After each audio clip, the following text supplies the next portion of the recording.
Assalamualaikum dan selamat sejahtera kepada Dr. Lee dan rakan-rakan sekalian. Hari ini kami akan membincangkan tentang tajuk komuniti iaitu produk kopi Tenom.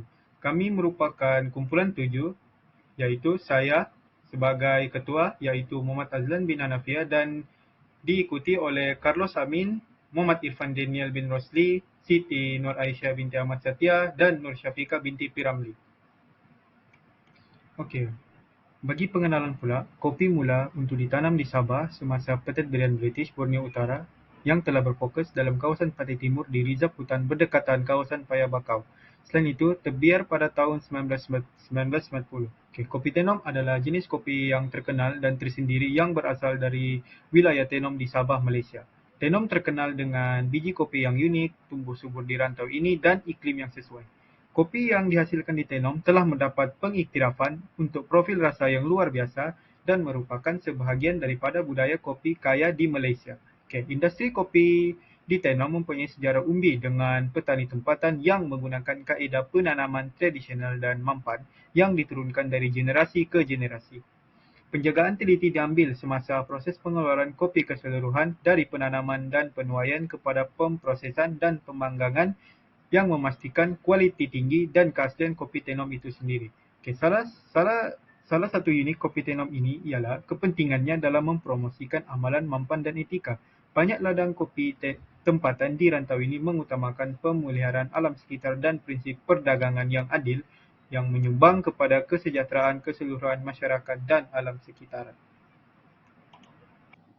Assalamualaikum dan salam sejahtera. Nama saya Muhammad Irfan Daniel bin Rosli, memegang nomor Matrix BA.3160669. Hari ini saya akan membentangkan tentang skop kajian. Skop kajian yang pertama adalah menerangkan sejauh mana kopi Tenom ini diminati oleh penduduk Sabah. Skop yang kedua adalah faktor-faktor pengguna memilih kopi Tenom.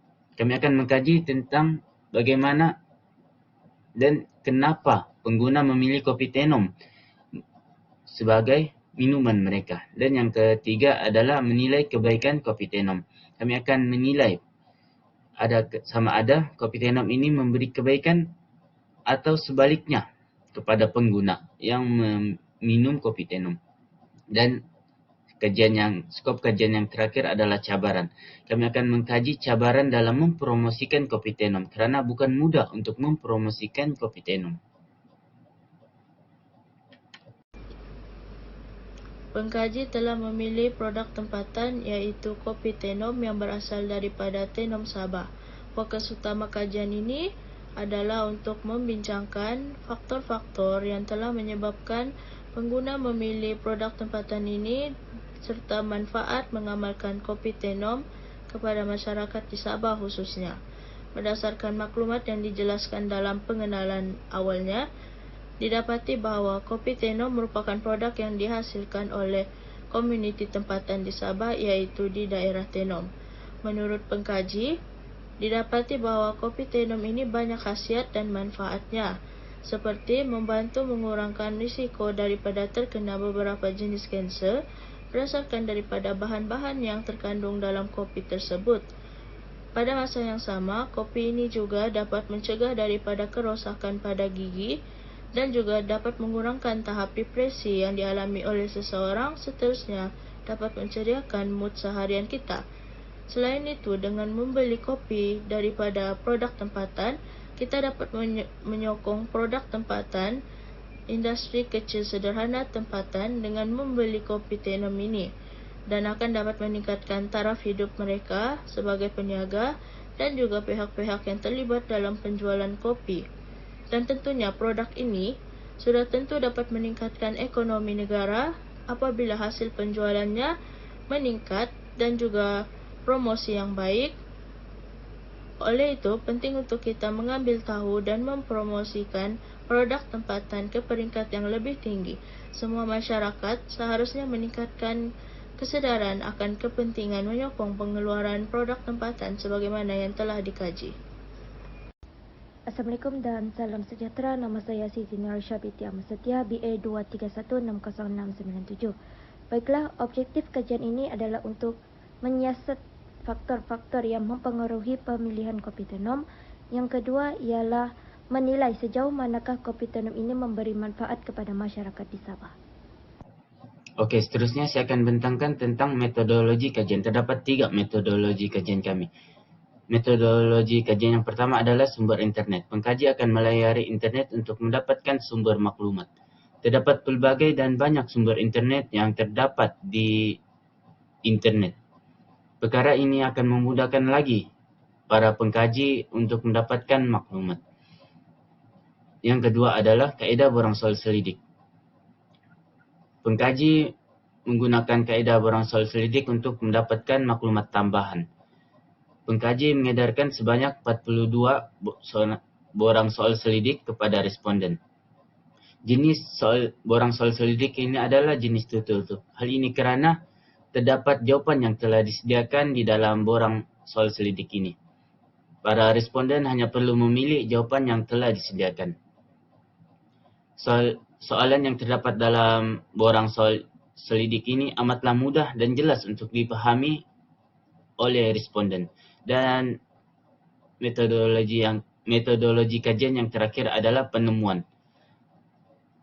Para pengkaji akan membuat penemuan dan membuat perbincangan tentang kajian ini. Okey, seterusnya saya akan mengulas tentang data demografi responden. Seramai 42 orang responden yang telah disoal siasat berkaitan maklum balas mereka terhadap penggunaan kopi Tenom.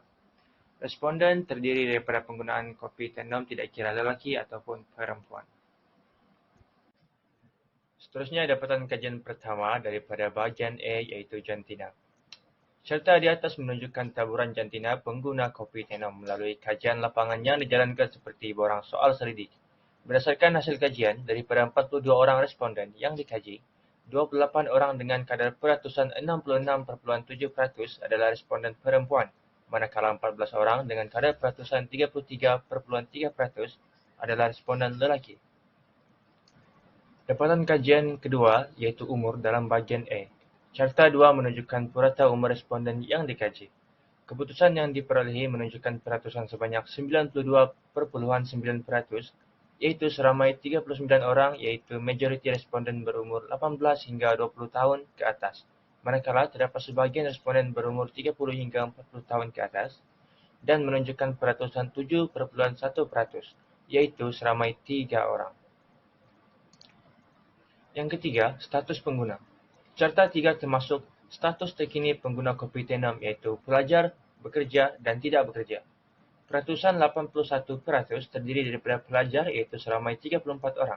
Seterusnya, terdapat 6 pengguna yang sudah bekerja dan menunjukkan peratusan sebanyak 14.3%. Manakala, responden yang tidak bekerja mempunyai peratusan 4.8% dengan bilangan orang seramai 2 orang.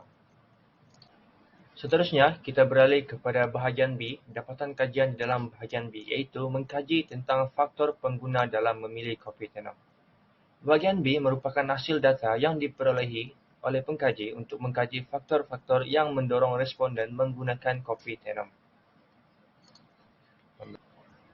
Dapatan kajian yang pertama di dalam bahagian B ini ialah rasa yang unik daripada kopi yang lain. Carta di atas menunjukkan taburan respon pengguna kopi Tenom. Sebahagian daripada 42 orang responden yang dikaji menunjukkan peratusan sebanyak 52.4%, yang mana 22 orang responden bersetuju bahawa kopi Tenom mempunyai rasa yang unik daripada kopi yang lain. Selain itu, sebanyak 40.5% iaitu seramai 17 orang sangat bersetuju. Kopi Tenom mempunyai rasa unik daripada kopi yang lain.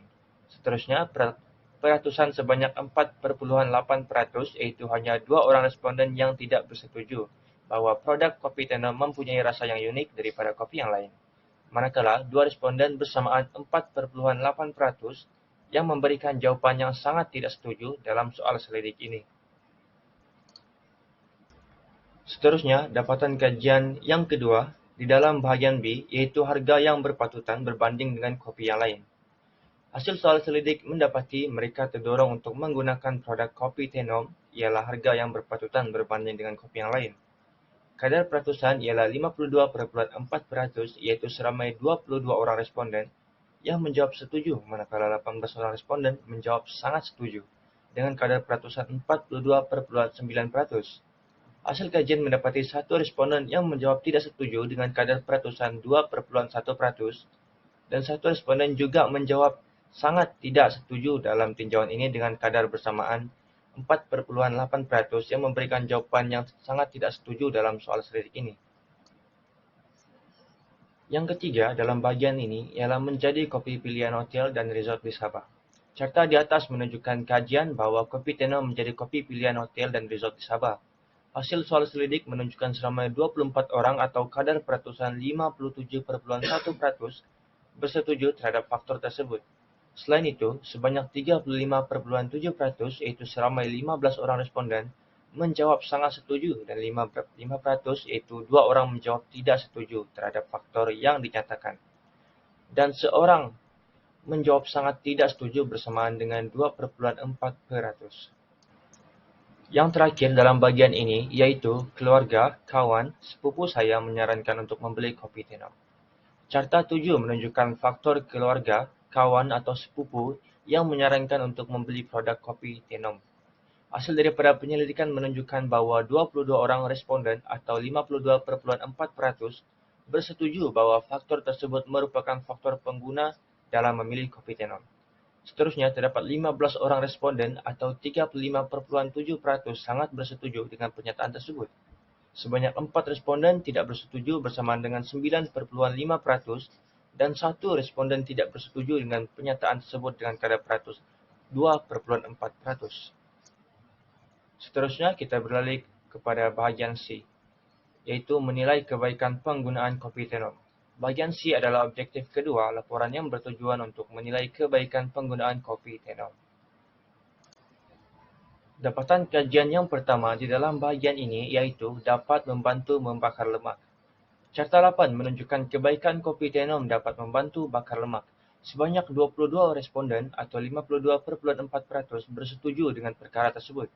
Seterusnya, terdapat bilangan responden yang sama untuk sangat setuju dan tidak setuju, yaitu 21 responden bersamaan dengan 21,4%. Manakala 2 responden menjawab sangat tidak setuju dengan kadar peratus 2,4%. Oke, seterusnya adalah dapatan kajian yang kedua, kafein mengurangkan risiko terkena Parkinson.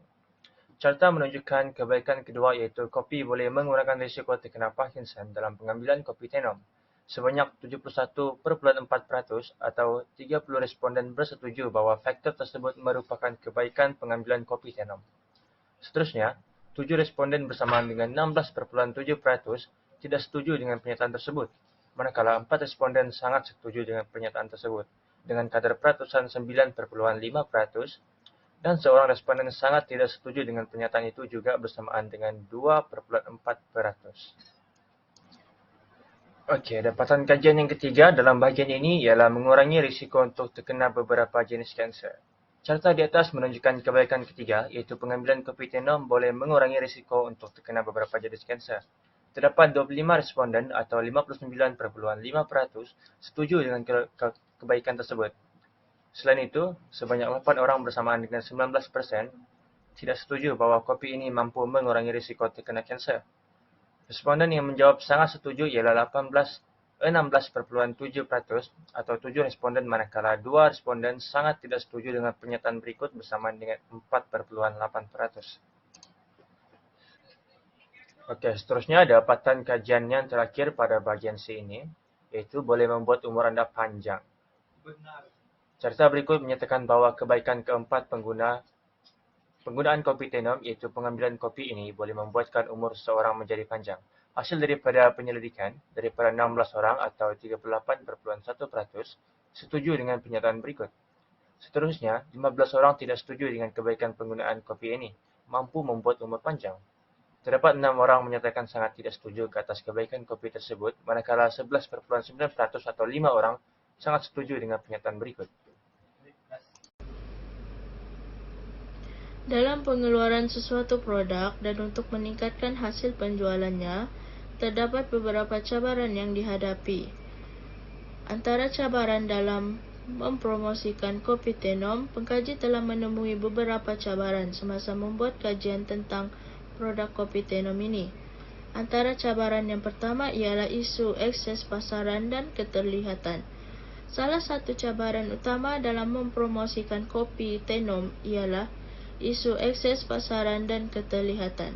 Di sebalik kualitinya yang unik, kopi Tenom telah bergelut untuk mendapat pengiktirafan yang meluas di pasaran global.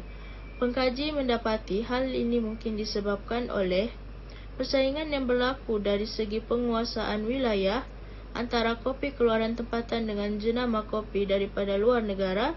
Peluang untuk mendapat pengiktirafan dalam pasaran global masih menjadi agak susah untuk menembusi persaingan dari segi akses pasaran dan keterlihatan, kerana mungkin kekangan dari segi teknologi kita yang masih kurang maju, manakala pengeluaran produk di luar negara adalah lebih bagus dan maju dengan mengambil kira aspek seperti cara penghasilannya, tempoh pengeluarannya, dan juga kualiti produk yang dihasilkan daripada produk tempatan.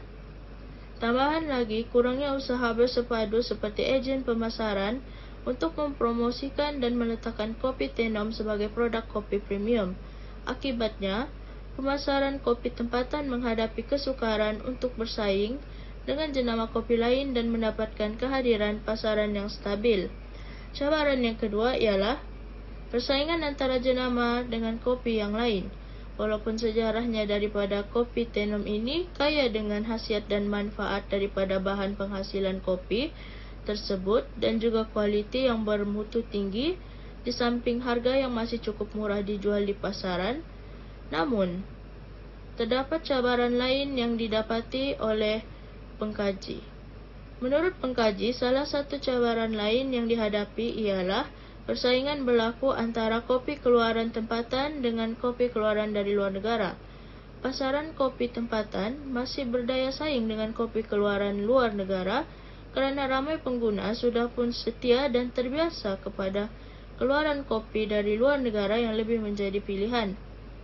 Tambahan lagi, menurut pengkaji juga, kopi luar juga mendapat tempat di hati orang ramai yang mungkin menyukai produk luar kerana kreativiti pemasaran luar negara mengeluarkan pelbagai perisai, dan ini mungkin sesuai dengan pilihan orang terutama yang tidak meminati kopi ataupun yang kurang menggemari kopi tanpa campuran dari apa-apa perisai lain yang telah diubah suai. Ini menyukarkan jenama yang agak kecil dan masih kurang terkenal untuk bersaing di pasaran antarabangsa seperti kopi Tenom untuk mendapat pengiktirafan dan bahagian dalam pasaran luar antarabangsa. Baiklah, kesimpulannya jelas bahawa kopi Tenom merupakan produk tempatan yang dikenali oleh masyarakat di Sabah. Hal ini dikatakan demikian kerana kopi Tenom dapat menyegarkan serta menyihatkan tubuh badan. Justru itu, pihak yang sepatutnya perlu mempromosikan serta memajukan produk tempatan ini agar produk ini dapat dikenali di persada dunia serta dapat meningkatkan ekonomi di negeri Sabah. Sekian itu saya dari kumpulan kami. Terima kasih.